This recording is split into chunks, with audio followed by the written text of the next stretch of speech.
Have you ever met someone incredibly talented, someone whose work makes people stop and stare, yet that person still believes they are ordinary? Maybe that person is your coworker, your friend, or maybe it is you, quietly undervaluing your own abilities every single day. There was once a craftsman in a small town whose hands could turn simple wood into breathtaking masterpieces.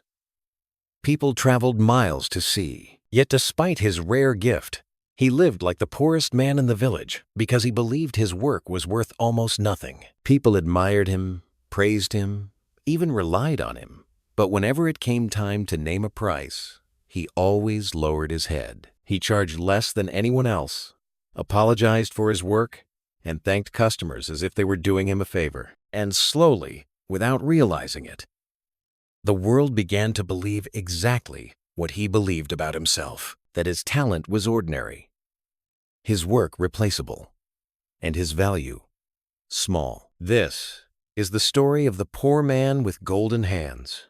And the moment he discovered a truth, most people learn too late. The world will not value you higher than the value you place on yourself. In a quiet village surrounded by mountains lived a craftsman named Elias, who had spent 30 years shaping wood into furniture and tools. His tables were strong enough to last generations, his chairs perfectly balanced, and his cabinets looked like artwork more than furniture. Farmers trusted him to repair their tools. Families asked him to build wedding beds, and travelers often bought souvenirs before leaving town.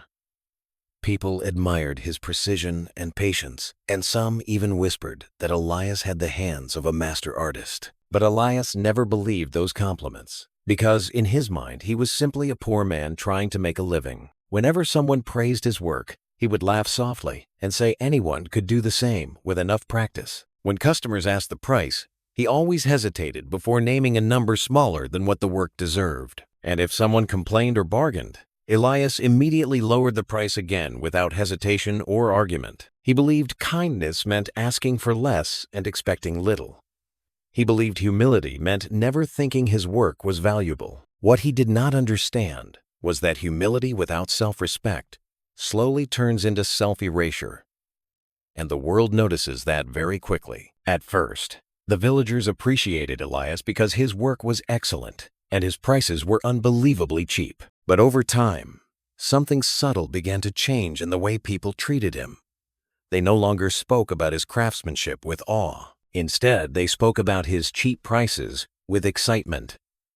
Customers began comparing him with other craftsmen, not by quality, but by cost. Why pay more somewhere else, they said, when Elias will do it for half the price? Soon, people started demanding faster work, while still expecting the same low price. Some even criticized tiny imperfections that nobody had ever noticed before. And Elias, believing he was lucky to have customers at all, apologized again and again. He worked longer hours, accepted less money, and slowly exhausted himself trying to please everyone. But something strange happened. The harder he tried to prove his worth, the less people seemed to respect it, because respect rarely grows where value is constantly discounted. One autumn afternoon, a traveler stopped in the village and wandered into Elias' workshop. The traveler was an older man who had spent his life buying and selling art across many cities. He quietly watched Elias carve a wooden chair with remarkable precision and patience. After several minutes, he picked up the finished chair and examined it closely from every angle. "This," the traveler said slowly, "is the work of a master." Elias smiled awkwardly and shook his head as he wiped sawdust from his hands. "No, sir," he replied softly. "I am just a simple craftsman." The traveler asked the price of the chair, expecting something reasonable for such careful work. Elias hesitated for a moment and named a number so small, the traveler thought he had misheard it. The old man stared at him with confusion. "That price," he said gently, "does not match these hands."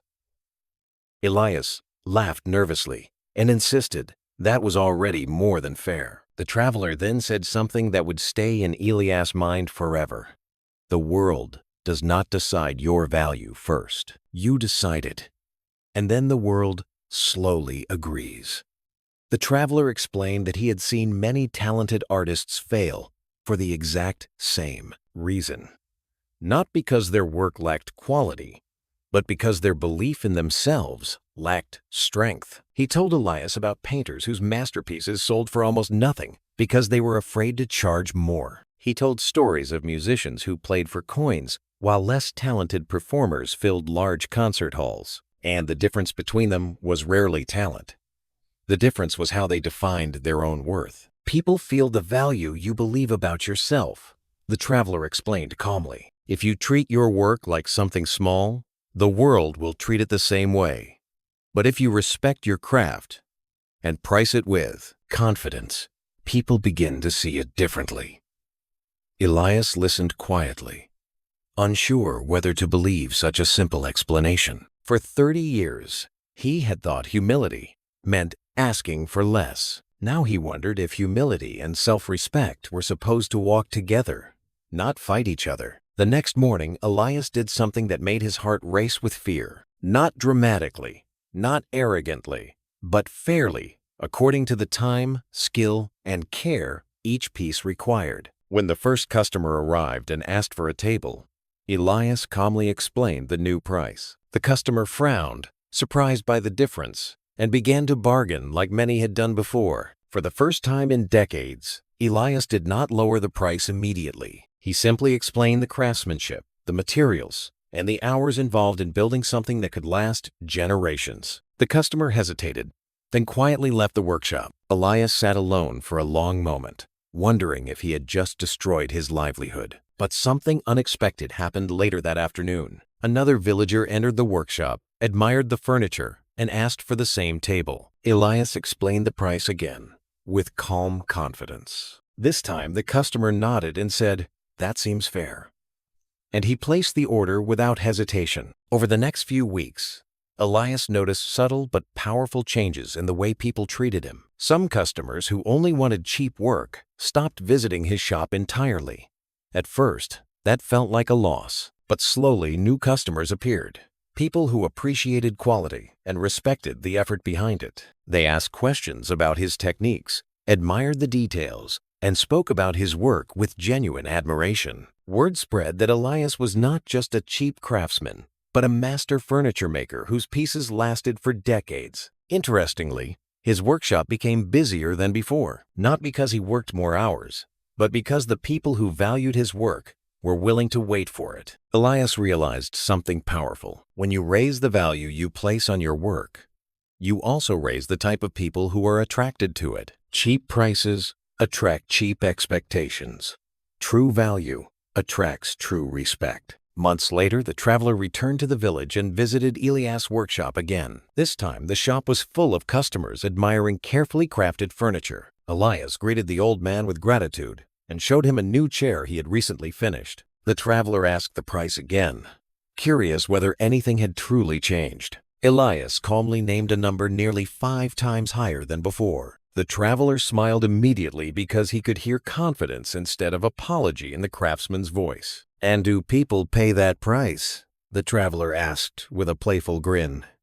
Elias nodded and laughed softly. "Not everyone," he admitted, "but the right people do."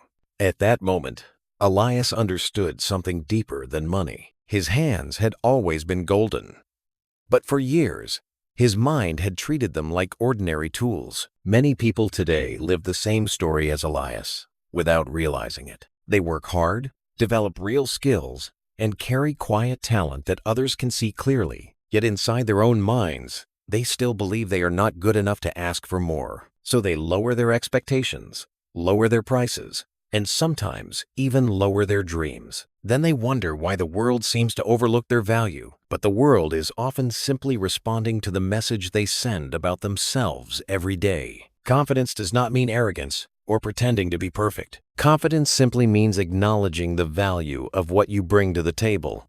Your time matters. Your skills matter.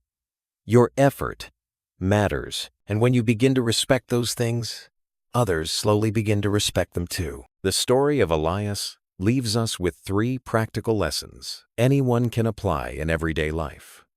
First, Understand the true cost of your work. Every skill you have took years of practice, mistakes, patience, and learning to develop. When you ignore that cost, you unintentionally teach others to ignore it too. Second, communicate your value with calm confidence. You do not need to shout, brag, or exaggerate your abilities. You simply need to explain what you offer and stand by it without apologizing. Third, accept that not everyone will agree with your value, and that is completely fine. The goal is not to convince everyone. The goal is to attract the people who genuinely appreciate what you bring into the world. Years later, Elias became known as the finest craftsman in the entire region. His furniture filled homes, inns, and libraries across many towns. But the most important change was not in his reputation or his income. The most important change was how he saw himself every morning when he walked into his workshop. He was no longer the poor man who apologized for his talent.